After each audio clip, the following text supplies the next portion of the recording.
नमस्ते दोस्तों। आज सुनिए चुनौतियों से भरा हुआ जीवन। श्याम अपने माता पिता की अकेली संतान थे। 2 वर्ष की आयु रही होगी, सिर से माता पिता का साया उठ गया था। निकटतम संबंधियों का उपेक्षित व्यवहार श्याम के लिए प्रेरक तत्व साबित हुआ।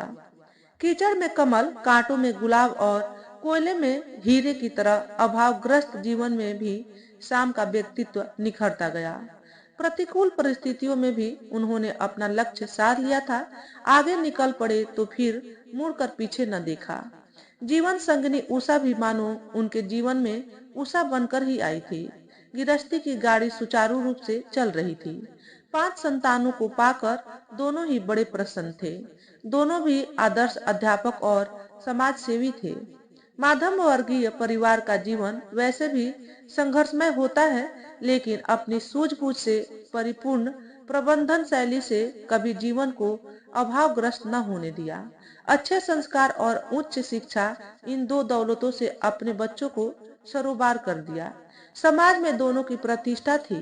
सभी के लिए घर बैठे रिश्ते आए और समय के रहते विवाह करके अपने दायित्व को निभाया। आज वर्तमान समय में श्याम और उषा दोनों भी इस संसार में नहीं हैं, लेकिन उनकी सभी संतानें अपनी 2 पीढ़ियों के साथ समाज में एक प्रतिष्ठित जीवन बिता रहे हैं। बात यहाँ पर ही समाप्त नहीं हुई है, बल्कि कहानी तो अब आरंभ होने जा रही है। ये 17वें वर्ष से 73वें वर्ष तक की जीवन यात्रा तय करने वाली श्याम और उषा की पहली पुत्री की कहानी है। यूं तो श्याम और उषा की पहली संतान अल्पायु में ही इस संसार से चल बसी थी। जब दूसरी बेटी ने उनके जीवन में पहली बार किलकारियां लगाई तो उन्हें उस कष्ट को भूलने का एक प्यारा कारण दे दिया था। उन्होंने बड़े चाव से उसका नाम रखा था चुनौती। पता नहीं क्या सोचकर इतना दमदार नाम रखा था, क्योंकि नाम के ठीक विपरीत चुनौती एक प्यारी सी छोटी सी सीधी सादी, छल कपट से दूर, निर्मल हृदय, नम्र व्यवहार, मधुर किंतु मितभाषी थी। अपने छोटे भाई बहनों के लिए तो वह किसी माँ से कम न थी। संस्कारों में पली बढ़ी चुनौती ने अपने जीवन के 17वें वर्ष में प्रवेश किया था। बीए की पढ़ाई के लिए शहर के एक प्रतिष्ठित कॉलेज में प्रवेश लिया था। कॉलेज की होनहार विद्यार्थी और सभी अध्यापकों की चहेती थी। कॉलेज में वार्षिक उत्सव की तैयारियां बड़े जोर शोर से चल रही थी। चुनौती के लाख मना करने पर भी उसे एक सामूहिक गान में हिस्सा लेने का आदेश मिला था। जैसे जैसे समय समीप आ रहा था, वैसे वैसे चुनौती की घबराहट बढ़ती जा रही थी। जीवन में पहली बार उसे मंच पर जाना था, लेकिन उसने अपने मन को मना ही लिया। उसे उस विश्वास को बनाए रखना था जो उसके अध्यापकों ने उस पर रखा था। समारोह का दिन भी आ गया। इस अवसर पर शहर के एक प्रतिष्ठित विद्वान श्री मुरलीधर जी मुख्य अतिथि के रूप में आमंत्रित थे। यथा समय महोदय सभागार में पहुंचे, सभी ने उनका स्वागत किया। कार्यक्रम आरंभ हुआ। क्या भाषण श्रृंखला और क्या सांस्कृतिक प्रस्तुति। सभी को मुख्य अतिथि महोदय बड़े ध्यान से देख रहे थे और उसका आनंद भी उठा रहे थे। कार्यक्रम समाप्त हुआ। चलते चलते श्री मुरलीधर ने कॉलेज के आचार्य से चुनौती के बारे में विस्तृत जानकारी ली और अपनी गाड़ी में बैठ गए। रास्ते भर मुरलीधर जी को रह रहकर चुनौती का ही चेहरा याद आ रहा था। उस सादगी से भरी लड़की में उन्हें कुछ विशेष आकर्षण दिखाई दिया, जिसे वह चाहकर भी भुला नहीं पा रहे थे। यहाँ तक कि घर पहुंचकर अपनी पत्नी के साथ बातचीत का विषय भी चुनौती ही रही। उनकी पत्नी रुक्मिणी ने कहा, इतने उतावले क्यों हो रहे हो?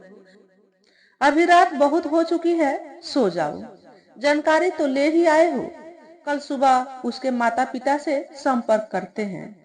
रुक्मिणी ने अपने पति का ये रूप पहली बार देखा था। वह भी उत्सुक थी ये जानने के लिए कि आखिर ये है कौन। इसी कसमकस में दोनों सो गए। सुबह जब रुक्मिणी की नींद खुली तो दिन काफी निकल चुका था। ये घर पर नहीं थे।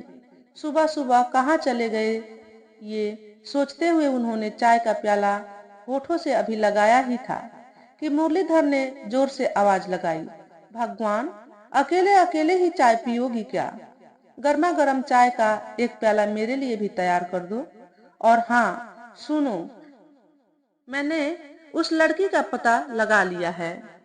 रुक्मिणी अपने पति के उतावलेपन को देखकर हंस पड़ी।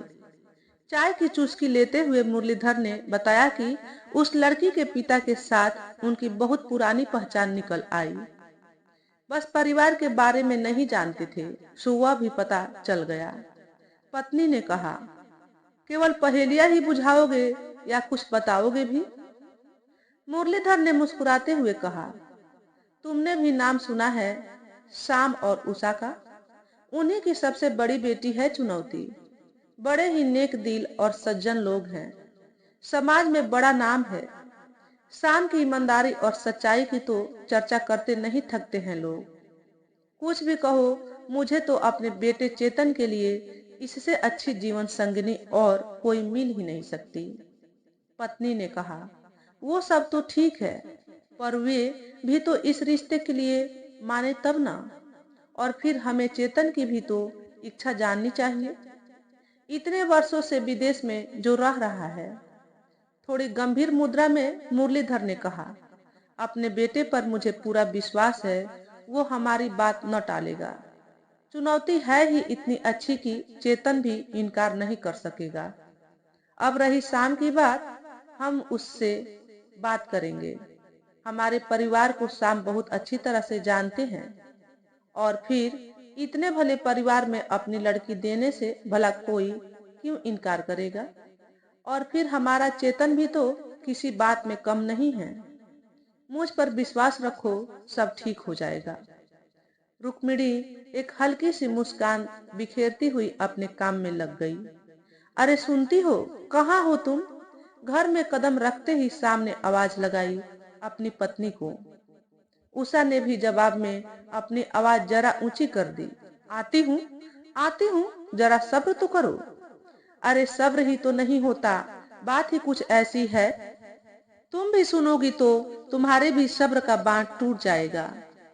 शाम के स्वर में एक प्रसन्नता झलक रही थी।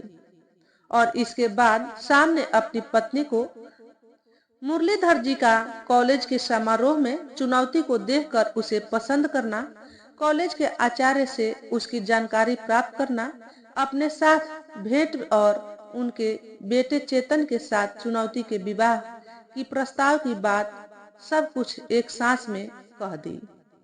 सुनकर उषा को अपने कानों पर विश्वास ही नहीं हुआ।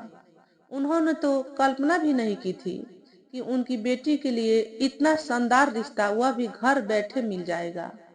लड़का विदेश में पिछले कुछ वर्षों से रह रहा था।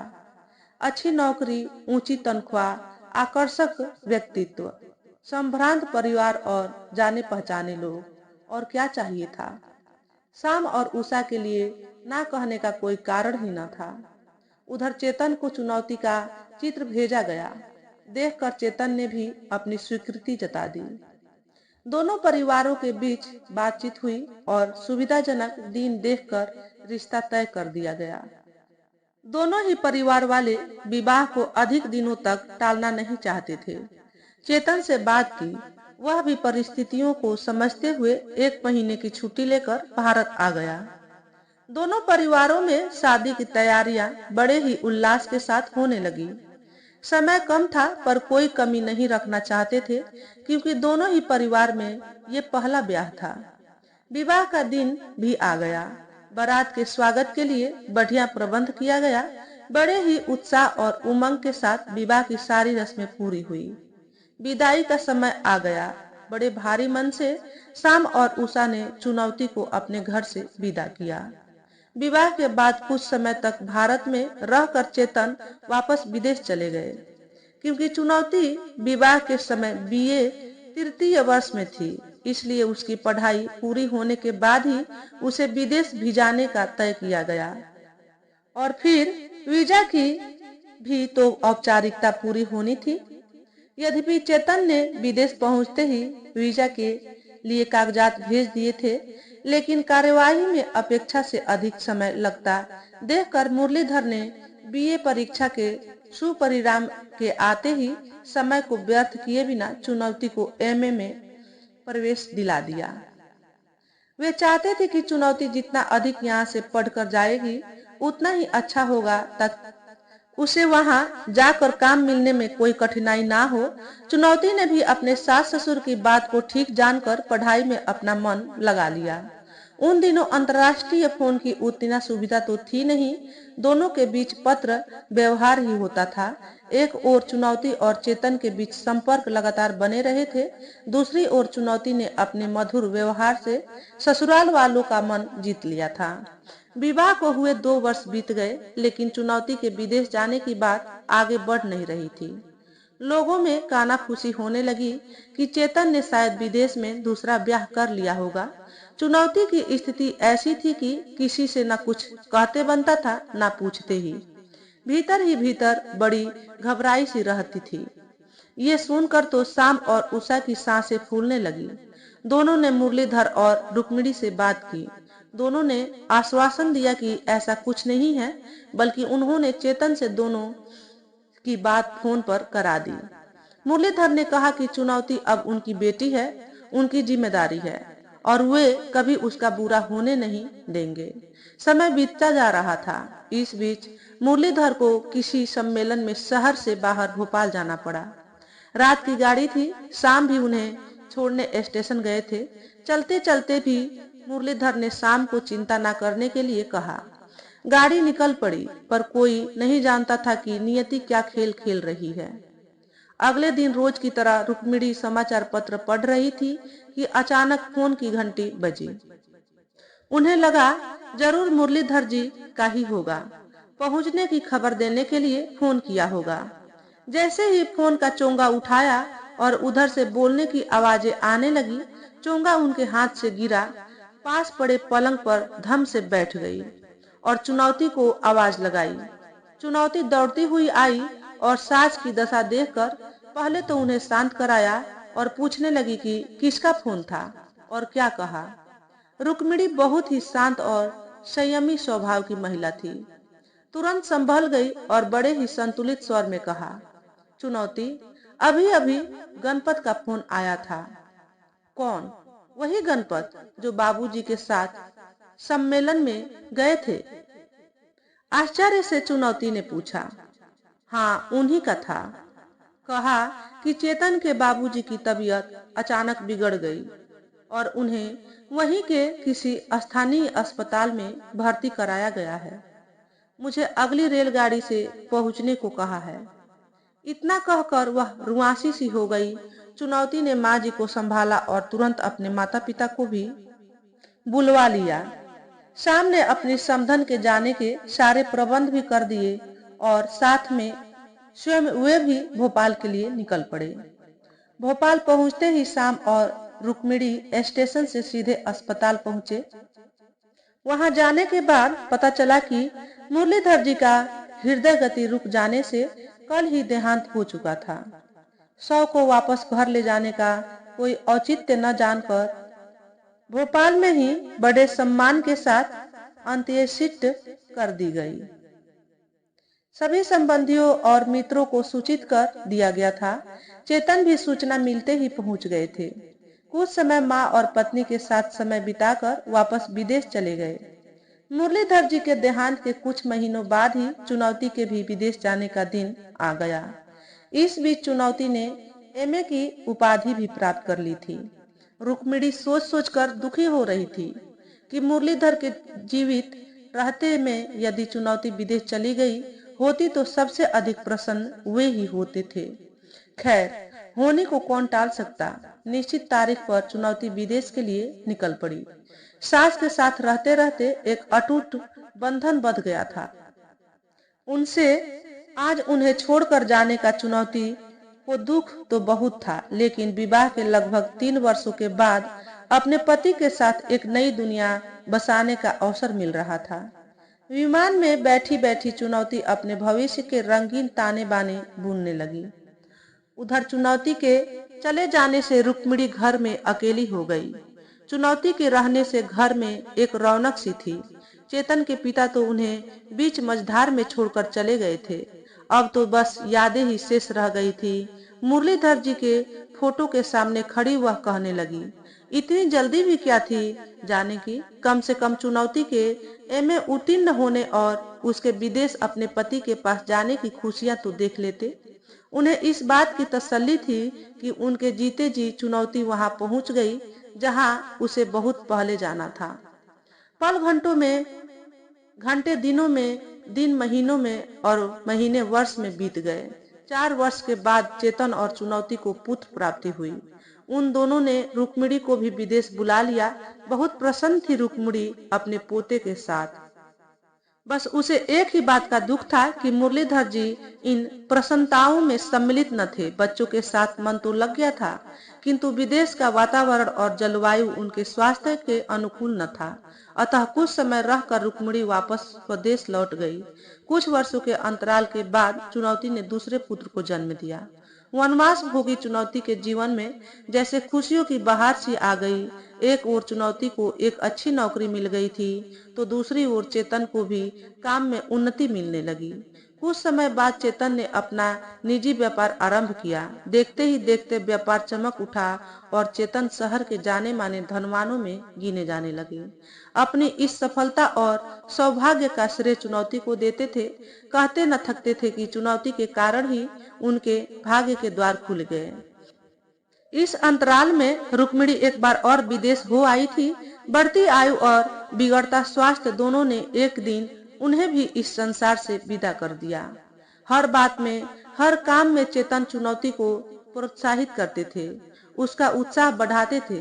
चेतन के सहयोगी स्वभाव के चलते बहुत जल्द चुनौती ने स्वयं को विदेश के जीवन शैली में ढाल लिया, जो बहुत आवश्यक था। इस बीच शाम और उषा भी विदेश हो आए। दोनों भी प्रसन्न थे। चुनौती की हंसती खेलती गृहस्थी को भी देख लिया।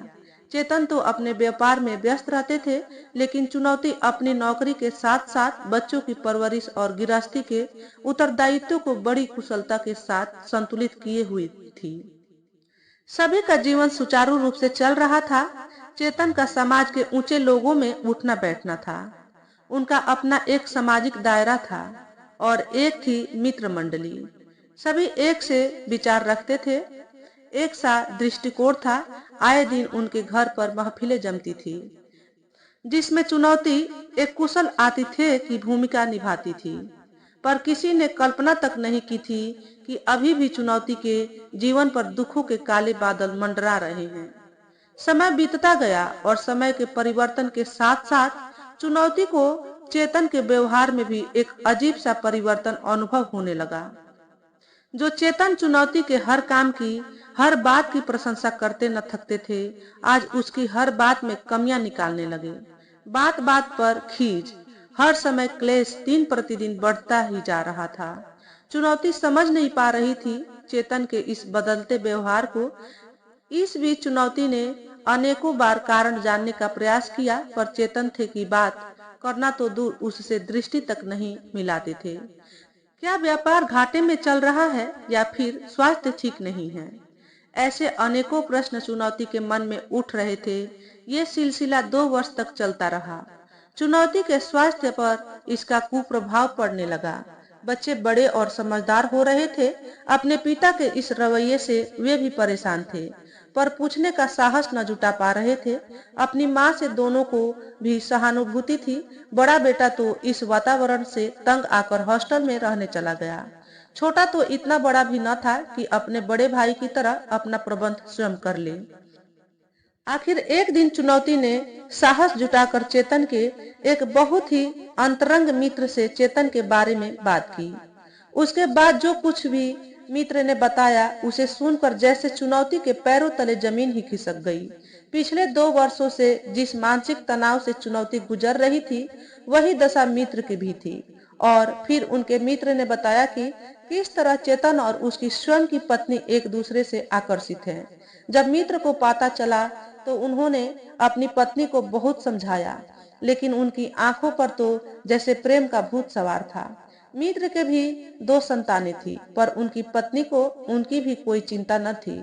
इस बात का पता चलते ही उस रात चुनौती ने चेतन से ये बात पूछ ही ली। चेतन ने इस बात को न केवल स्वीकार ही किया, बल्कि उन दोनों का निर्णय भी सुना दिया। कि बहुत जल्द ही वे दोनों शेष जीवन साथ रहने का मन बना लिया है। उस सारी रात चुनौती सो न पाई।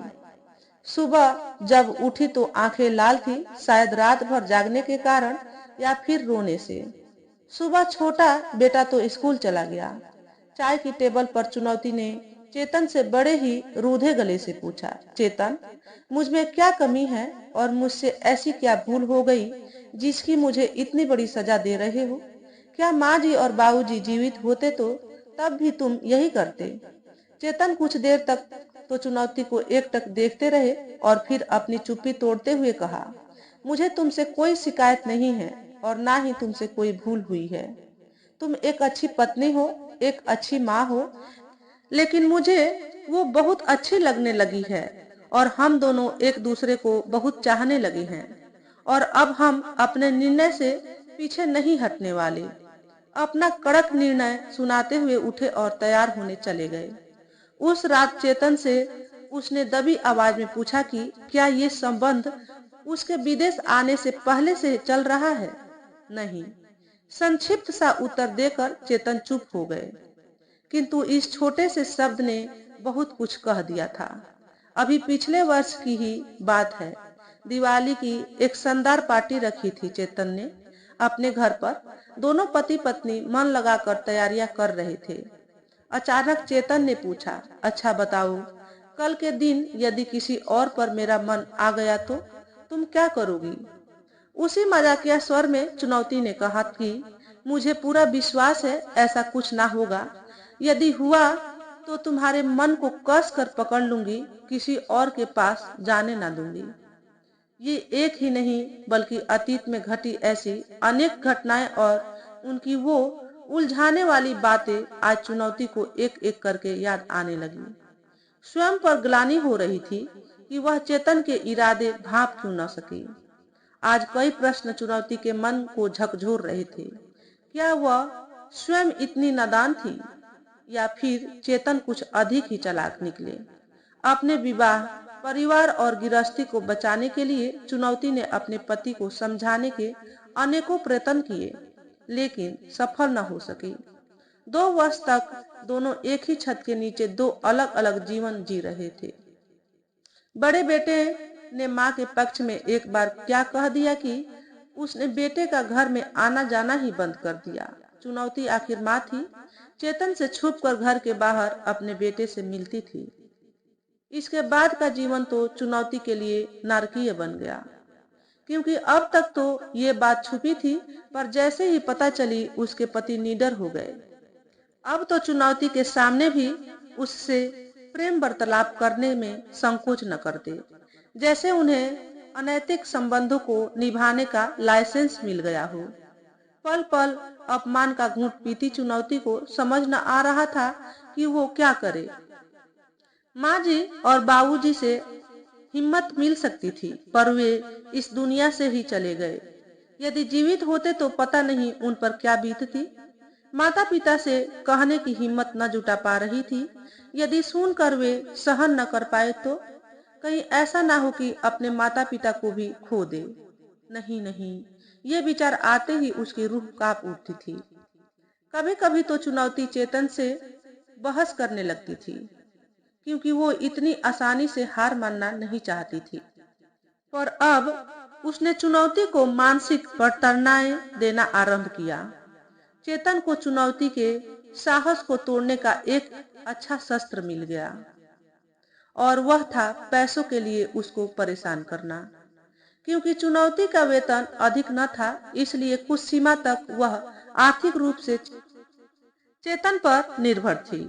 हर समय चेतन का पैसों के लिए तरसाना उसके लिए किसी मानसिक पीड़ा से कम न था। अतः उसके सामने भयंकर आर्थिक समस्या खड़ी हो गई। बड़ा बेटा तो छोटा मोटा काम कर अपनी पढ़ाई का खर्च निकाल ही लेता था, पर छोटा बेटा तो माँ पर ही निर्भर था। प्रतिदिन के कलेश से चुनौती तंग आ चुकी थी। चेतन की दुष्टता की सीमा तब पार हुई जब उन्होंने तलाक के कागजात चुनौती के पास हस्ताक्षर के लिए उसी दिन भिजाए जिस दिन उनके विवाह की 25वीं वर्षगांठ थी। चुनौती का मन चीख चीख कर रोने को हुआ। पर वह ऐसा कर न सकी। वह किसी भी परिस्थिति में अब स्वयं को चेतन के सामने दुर्बल बताना नहीं चाहती थी। मन पर पत्थर रखकर उसने हस्ताक्षर कर दिए। इस तरह दो हस्ताक्षरों ने जीवन भर चलने वाले संबंधों को पल भर में समाप्त कर दिया। चेतन ने एक उपकार ये किया कि जिस आलीशान घर में वे रह रहे थे वह चुनौती को दे दिया और वे स्वयं दूसरे घर में चले गए। इस घर के लिए बैंक से कर्ज लिया गया था। आरंभ में तो चेतन किस्त देते रहे, पर धीरे धीरे वह भी बंद कर दिया। विवश होकर चुनौती को वह घर बेचकर बेटे को लेकर कुछ समय के लिए उसी शहर में रह रही अपनी बहन के घर रहना पड़ा। घर बेचने से जो धन मिला था उसमें से कुछ तो दैनिक खर्चों में लग गया, शेष को उसने संभाल कर रख दिया। चुनौती टूट तो गई पर हारी नहीं। उसे अपने और अपने बच्चों के भविष्य को संभालना था। उसे आज ये अनुभूति हो रही थी कि उसके माता पिता ने बहुत सोच समझकर उसका नाम चुनौती रखा है। उसे अपने नाम को सार्थक करने का अवसर आ गया था। सच ही तो है, जब से उसका विवाह तय हुआ था तब से ही वह पग पग पर चुनौतियों का सामना करती चली आ रही थी। इस बीच शाम भी एक लंबी बीमारी के बाद इस संसार से विदा हो गए। शाम तो चुनौती के इस दुख को जाने बिना ही चले गए, पर उसने अपनी माँ से भी कुछ नहीं कहा।